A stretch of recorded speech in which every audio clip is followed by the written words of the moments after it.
Hi, everybody. I want to talk about the hardest thing to figure out about queer relationships.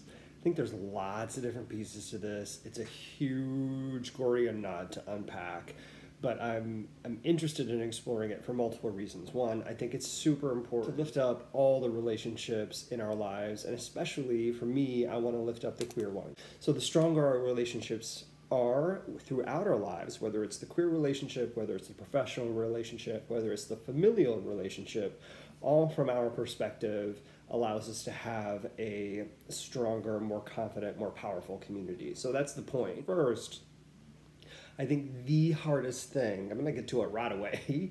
I think the hardest thing is that there's no model. There's no clear model.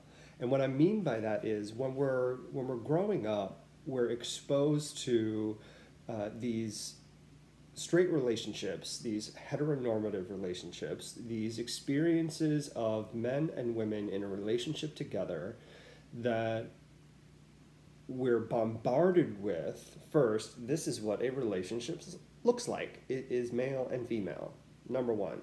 Second, we're given through TV gender roles. And so there's a gender norm that's expected of women, and there's a gender norm that's expected of men. And as we watch that change over time, we're still stuck in these norms. Even if you watch a commercial, for example, the model that we're seeing is heteronormative. There is not a homosexual, queer, non-binary type of experience in a commercial that lets us see how we perform in relationships as queer people. So we're literally working from the ground up when we start dating. And depending on when you come out, that brings all these different experiences. If you're coming out young, you may start to navigate what those relationship opportunities, challenges are as a young queer person versus so many other people over the last couple of generations who've navigated it as older adults, either coming out in their late 20s, 30s, 40s, and older, right? Who have already experienced some sort of relationship understanding, probably forcing a heteronormative one. And then when they come out, they end up in their first queer relationship, and now they have to decide, well, how do I fit in here? Who really does clean the toilet? Who really does make dinner? Who really does do the shopping? Who really does take care of the laundry? How do we navigate these things together? You don't have to define, well, who's the man and who's the woman in a same-sex relationship. It doesn't have to happen, even though other people are trying to force that on you all the time. In our queer community, we have the ability to be thoughtful about how we want our relationships to look. And now that marriage is federally legal, since 2014, now there's an option of getting married where before there wasn't. And so a lot of people, as they're coming up and coming out, weren't even thinking about the opportunity of marriage. Like, well, marriage isn't even a thing. And marriage, we get stuck in, at least for me, for a long time, marriage was my parents. Marriage was that heteronormative thing. And so I didn't want to get married. I didn't want that to be my reality. And then as I got older, when I started to realize that there was a pathway to that, I started to shift my thinking, not only around the legal issues and the ability to ensure that we were both safe in federal and local law, but I wanted to allow for that ceremony to exist in a way that other people could recognize marriage isn't just how you've always known it. We have this thing that's legitimized, and the ceremony was important for other people, more so for other people than it was for me. And so when I realized that I could utilize something that other people recognized in order to bring them closer instead of shut them out of our relationship, I chose marriage as all the legal things and an opportunity to draw my family in closer, which is ultimately what we want anyway. Now we're talking about gay adoption, we're talking about What do our relationships really look like? Do they need to be monogamous? And that's been a question for a long time in the queer community. How do we navigate relationships in our way? And is our way really monogamy? Is our way polyamory? Queer relationships that are in our lives don't have those norms, and they don't have to require those norms. But the more we fight for we're just like you kind of a thing, the more challenge we have in forcing ourselves into these structures and these confining spaces that require us to then rethink, do we have a model? We don't need one. And does anybody really need one? So I think we're really on the forefront of what does it mean to have no model in relationships as queer people in relationships, and building from the ground up. And a lot of those heteronormative or heterosexual relationships can learn from queer relationships in order to be healthier and happier. But it takes a lot of work to do that. There's a lot of pressure with no model for relationships. You could conceivably argue there's a lot of pressure when there is a model, because now you're forced to fit into something that may not be true to you. But the effort of no model is so much greater than having a model to follow, because you're creating something out of nothing. Number two is the perception of our relationships. How we're navigating safety on a daily basis. Is it safe? Is the environment that I'm in safe to say, this is my husband, boyfriend, partner, whatever? Is the environment that I'm in going to have verbal backlash? Is it going to create bigotry? Is it physically safe for me to come out? Will I be beaten to death? Will I be hung from a balcony?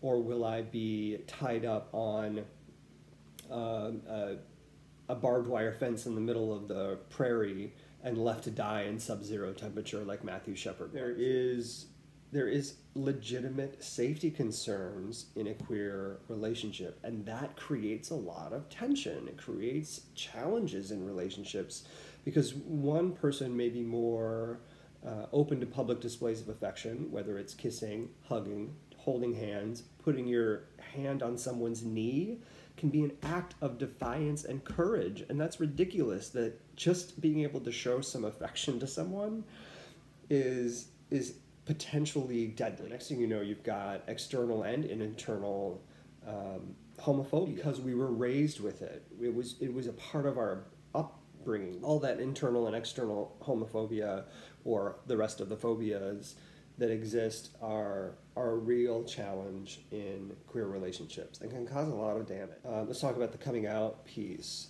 'Cause when you come out, that's just the tip of the iceberg. When people come out after their teenage years, if you're coming out in your 20s, 30s, 40s, it's like a second adolescence happened. That plays itself out in relationships. It's one of this. It is so hard, I think, because we don't realize we're going through that second adolescence, and we're starting to date and understand what it means to date as we represent ourselves as our true selves. We don't know what it means to hold relationships, because it's new, it's different. We're representing ourselves different. So you start exploring that, and you're going to make mistakes, and things are going to be hard, and they're going to be confusing, and you're not going to know what you're doing, and that's part of what we go through. And the hardest part, get this, the hardest part is that you're doing it as an adult with no parental boundaries, no financial boundaries, so you can pay for whatever you want, you can access whatever you want, and you can do whatever you want seemingly without consequence. The consequences come later, and that's when you start to learn. You're like, oh shit, chlamydia itches, and it's not comfortable, and I need pills. Or, to be perfectly honest, right, you're going to make some choices where STIs are going to come into play, because our sexual proclivity is now to understand what it means to not deny ourselves what it is that our body needs. And that may cause you to make some poor choices, like you would have done if you were 16. So speaking of, that's the other side of this coin, is the sexual liberation side is crazy. And it is a challenge in queer relationships because it creates that opportunity for us to realize that we're not, and this is the joke about men, right? So this may land more in a gay male space than anything. I'm not sure. This is just lived experience at this point. That you're not thinking with your brain. You're thinking with whatever part of you is hormonal and wants to explore that sexual side. Because once you, especially if you're realizing sexual identity rather than gender identity I think has its own side of this too, but I can't speak to that. I haven't had that experience. I can only theorize. So I'm going to talk about the sexual identity side of it. Once you realize what your sexual identity is, then you want to go explore it, and there is a liberation of, now that I no longer have this barrier, I have liberation, I have sexual liberation, and I'm going to take advantage of that. And it all rolls into that coming out side of challenges of things. But sexual liberation and coming out, while very different things, they're just intertwined. So I think that those are our biggest challenges, is not having a model, how our relationships are perceived, and the pressure that puts on our relationships, that we're sexually liberated, and how does that carry us forward without rules and structure, and that coming out is just the tip of the iceberg, because there's so much more to do once you've come out. There's still insecurities and that second adolescence to get through. Queer relationships are hard, they're challenging, they're a lot of work. These additional added layers that queer relationships have to deal with and go through that a heteronormative one would not. I feel like there's hope. I feel like there's opportunity when we recognize and name these things. I feel like there's opportunity for our relationships, our queer relationships, to be stronger and full of value and recognized as having value, and that we can own them as queer relationships and not have to fit into a societal norm of what the expectation is based on a heteronormative value. We can say our relationships are queer and be proud of them in the way that they are. If you're not at that point, or if you're working through what the model is, how you feel about the perception, how you want to approach the second adolescent stuff, how you even know who the right person is for you, or if you're in a relationship and you're struggling to make it work and you're trying to work through what the biggest challenges are right now, then I think that's a great opportunity to get a tarot reading. How you can move your queer relationship forward in a way that is wholly, solely, and queerly available to you by coming to Comingouttarot.com. Everybody, I hope you have a great Valentine's Day. There's there's an opportunity, if you're already a part of my mailing list, to get some money off your Valentine's Day reading. That is going to be available only through the week of Valentine's Day, though you can schedule the reading at any time. You just have to, there's a limited time that the coupon's available. So if you haven't checked that out, make sure you check it out, because I'm here and I'm ready to help you work through those queer relationship challenges. All right, everybody. Thanks.